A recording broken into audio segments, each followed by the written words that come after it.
Oh kon borong. Es tehmu cik oke ra? Masih. Ya kono didol goblok. Ya kono didol goblok. Ya kono didol goblok.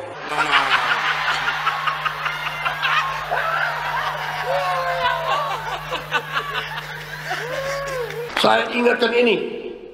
Saya sangat hormat sama pedagang kaki lima. Si pedagang kaki lima tiap hari keluar, dia dorong itu keringat fisik mencari makan untuk anak dan istrinya. Itu yang kita hormati. Mereka mulia, mereka jujur, mereka halal. Saya ingatkan ini, ilmumu harus untuk bangsa dan rakyatmu. Jadilah pemimpin yang cinta rakyat. Pak Prabowo menangkanlah hati masyarakat, hati rakyat semuanya dengan cara mencopot Gus Miftah dari jabatannya sebagai utusan khusus bidang kerukunan beragama. Karena saya rasa masih banyak tokoh-tokoh lain yang lebih pantas, yang lebih berilmu, yang lebih beradab untuk mengisi posisi tersebut. Mengingat Gus Miftah ini digaji juga setara dengan menteri gitu ya kan ya. Digaji dari uang masyarakat, dari pajak yang Anda naikkan 12% sekarang PPN kita ya, yang harus kita bayar sebagai masyarakat, sebagai rakyat. Baiknya segera dicopot saja. Karena job shaming itu bukanlah hal yang terpuji, hal yang sangat di luar dari contoh yang harus patut ditiru gitu loh oleh masyarakat kita. Apalagi ini adalah isi hati seluruh masyarakat yang melihat seorang ayah yang sedang bekerja dengan cara yang halal untuk anak, istri, dan keluarganya di rumah. Kalau kalian gimana? Setuju nggak? Ada banyak kok, mungkin boleh di-spill kira-kira siapa yang cocok untuk gantiin Gus Miftah. Terima kasih. Saya bilang, kualitas seseorang itu ditentukan dengan mulutnya. Artinya apa? Apa yang keluar dari mulutnya itu merupakan isi dari otaknya. Angkatan mawon. Jadi kalau mulut keluarnya gablak, terus makian, umpatan, ya itu gambaran isi kepalanya. Karena ya teko cuma ngeluarin isi teko nggak sih? Kalau dalamnya air comberan, ya nggak mungkin yang keluar malah air zam-zam, Pak. Pasti air comberan juga yang kotor dan bau. Gus, kalau guyon itu ketawanya barengan ya. Tapi kalau sampean ketawa sendiri, terus yang diajak bercandanya nggak ikutan ketawa, namanya ngetawain, bukan bercanda. Itu ngebully hitungannya. Diketawain berjamaah pula. Yang pada ketawa juga sakit sih gua rasa. Sampean asik Gus, asik sendiri. Enteng amat tuh mulut permaluin orang di depan umum. Kalau ada asatid yang dakwahnya tuh ngeluarin kata-kata kasar, terus ngelesnya kalau ditegur, kamu ngajinya kurang jauh. Bukan kita jamaahnya yang kurang jauh, tapi sampean Gus yang kejauhan. Oh kon borong. Es tehmu cik oke ra? Masih. Ya kono didol goblok. Tuh borong. Oh borong. Es mereka laku. Jual kan itu goblok.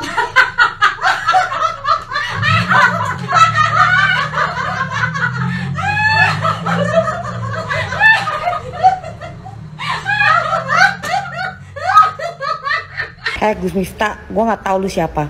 Gue nggak tahu ilmu lu setinggi apa sampai lu bisa ngata-ngatain orang yang lagi cari rezeki halal. Lu kata-katain depan umum, lu katain goblok. Sekarang lu gantian gue katain lu yang goblok. Lu bawa-bawa agama lu. Lu sama dia sama-sama dagang. Bedanya dia dagang es teh, lu dagang agama. Kalau lu nggak bisa bantu orang, lu nggak usah ngerendahin orang itu. Ngerti? Lu mending belajar adab dulu deh daripada lu syiar kemana-mana. Itu lagian orang-orang yang sebelahnya tuh yang pakai peci tuh ya, sok-sok agamais ya. Lu ngapain ikut ketawa? Lucunya di mana gue tanya? Lucunya sebelah mana? Cuman gara-gara gurunya ketawa terus dia harus ikut ketawa gitu. Nggak masuk akal sih. Gue nggak bayangin sih perasaan tuh bapaknya kayak gimana. Malunya kayak gimana, sakit hatinya kayak gimana. Dia ke situ dari rumah berharap dapat rezeki, bukannya pulang dapat sakit hati. Ngerti? Gue yang bukan siapa-siapanya aja sakit loh gue ngeliat videonya loh. Gimana coba perasaan keluarganya, anaknya. Mau marah juga pasti nggak berani kan. Saya Pak yang wakilin Pak. Saya yang marah sama dia. Gue minta tolong ya siapapun yang punya kontak tuh bapak yang jualan es teh. Kasih tahu ke gue alamatnya, kontaknya, gue harus hubungin ke siapa, kasih tahu ke gue. Gue yang mau kasih rezeki buat bapaknya. Buat Gus Miftah, lu mending belajar dulu deh. Belajar adab. Percuma punya ilmu tapi gak punya adab. Lu ngatain dia goblok kan? Gue gantian yang ngatain lu goblok, tolol.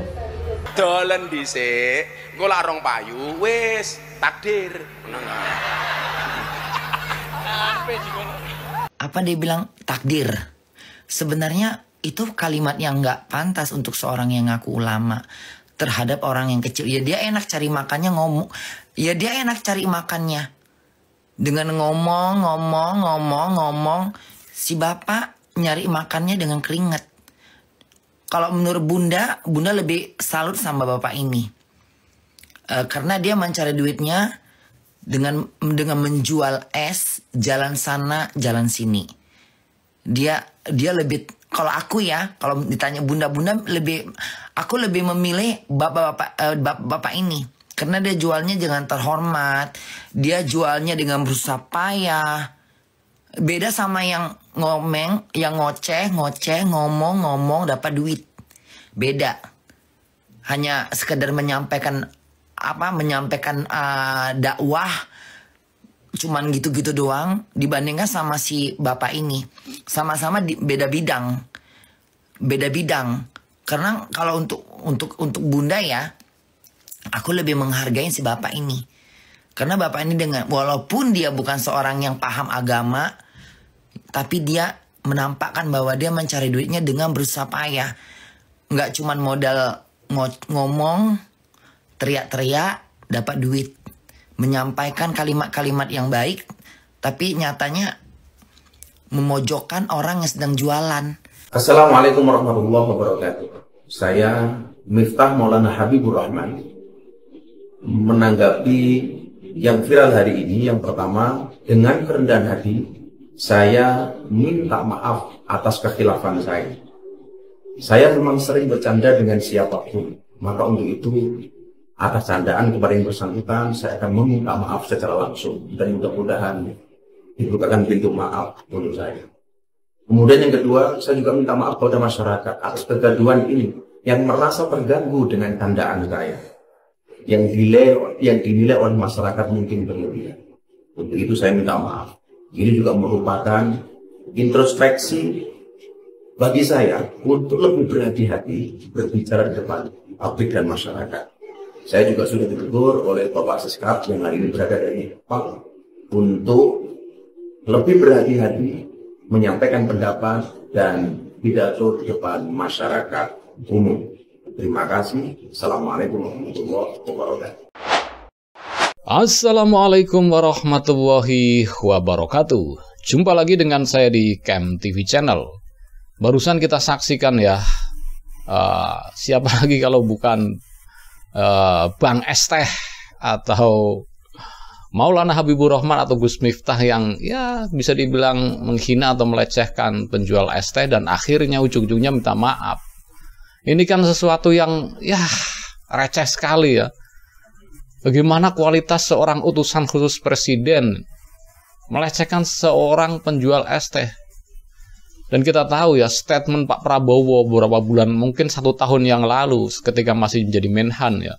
Beliau sangat menghargai sekali pedagang kaki lima. Dan kita telah hadirkan tadi video ini di depan.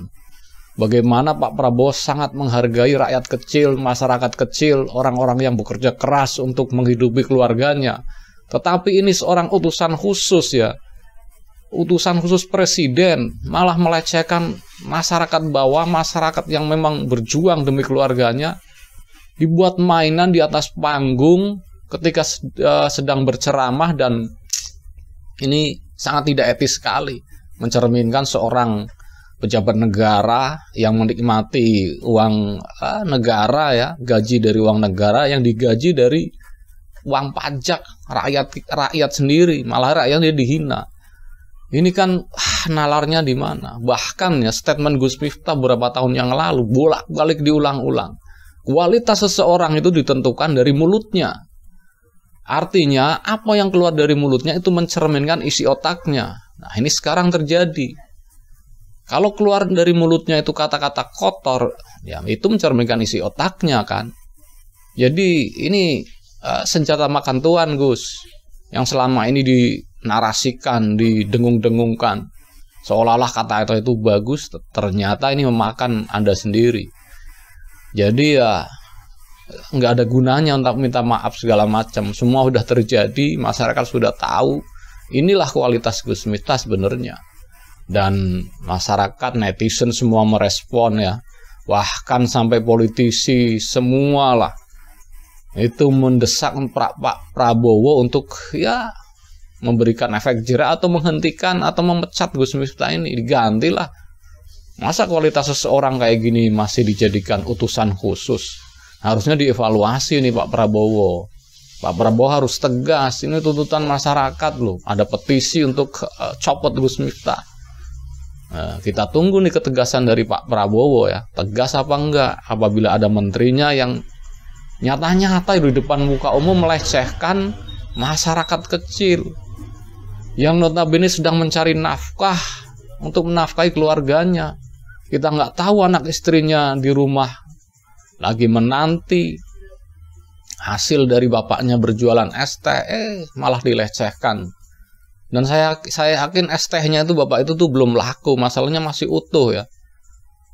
Dan kita bisa lihat ya, Anda bisa lihat ya, di video-video yang beredar ya, bahwa Gus Miftah ke sana minta maaf segala macam, hingga banyak yang bersimpati segala macam. Itu permintaan maafnya pun dari gesturnya aja banyak yang menilai bahwa itu tidak tulus dan hanya gimmick belaka, gimmick untuk menyelamatkan jabatannya sebagai utusan khusus presiden. Coba Anda bayangkan, benernya beliau itu masih takut kehilangan jabatan. Ini harusnya dievaluasi Pak Prabowo nih. Siapapun, biarpun orang sedekat apa dengan Anda, kalau memang berbuat kesalahan dan mencerminkan bahwa pemerintahan Anda ini pemerintahan yang bersih, harusnya orang seperti ini segera dicopot, diganti. Banyak kok yang kompeten, banyak yang berkompeten di bidang itu. Itu loh. Kalau memang ini balas jasa ya nggak tahu juga sih. Tapi kalau memang pemerintahan ini memang benar lurus, mengedepankan kualitas, ya harusnya orang seperti ini dicopot. Dan bahkan ada beberapa menteri loh yang blunder nggak karuan, tetapi ya dibiarkan seolah-olah nggak tahu. Jadi bingung juga ini pemerintahan ini. Mau kemana negara ini akan dibawa oleh Pak Prabowo kalau orang-orang seperti ini masih tetap bercokol di kabinetnya? Mau dibawa kemana nasib bangsa ini? Harusnya orang-orang seperti ini disaring lagi lah. Banyak yang kompeten, ganti yang lebih kompeten, yang lebih bagus. Saya rasa berjibun di Indonesia ini. Harusnya Pak Prabowo tegas dan kita semua menanti ketegasan Pak Prabowo. Dan apabila hanya sanksi hanya minta maaf, sudah minta maaf ya sudah. Oh, akhirnya rakyat nanti berbuat kesalahan ya yang penting udah minta maaf. Harusnya itu mulut itu bisa diedit sepersekian detik sebelum keluar dari mulut itu.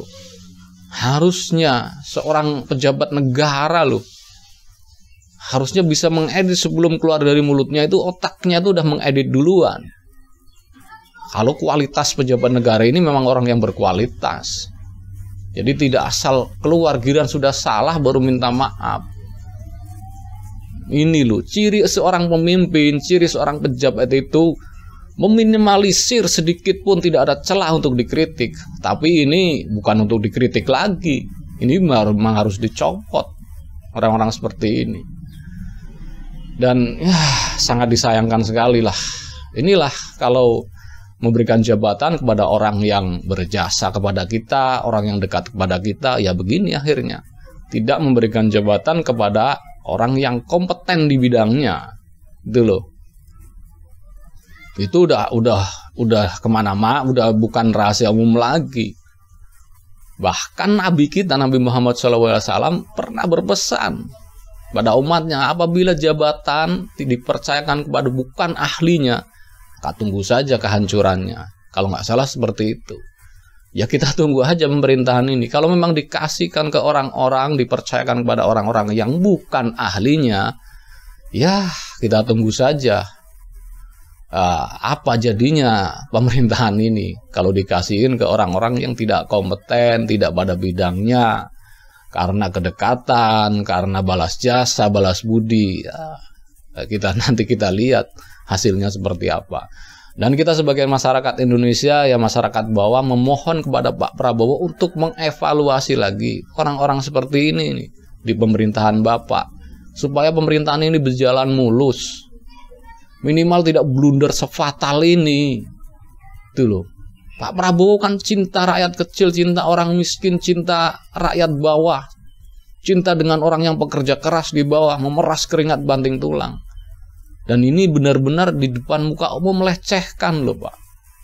Ini kan berkontradiktif dengan apa yang dicerminkan oleh Pak Prabowo. Nah, tinggal Pak Prabowo nih, apa memilih orang seperti ini, apa memilih berpihak kepada rakyat. Kalau Pak Prabowo berpihak kepada rakyat, tentunya orang-orang seperti ini segera dicopot. Iya kan?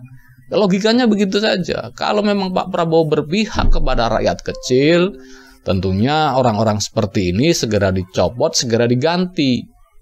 Nah, itu himbauan dari ya minimal dari channel kecil seperti Kem TV inilah untuk menghimbau kepada presiden kita, Bapak Prabowo Subianto, untuk fair, untuk men-challenge ini. Apakah Pak Prabowo berpihak kepada rakyat kecil yang mendesak untuk dicopot, atau Pak Prabowo bertahan demi mempertahankan ya bestinya atau sahabatnya, atau mungkin guru spiritualnya? Waktu itu pernah disebutkan. Ya, kita tunggu saja. Ini kan hanya himbauan ya.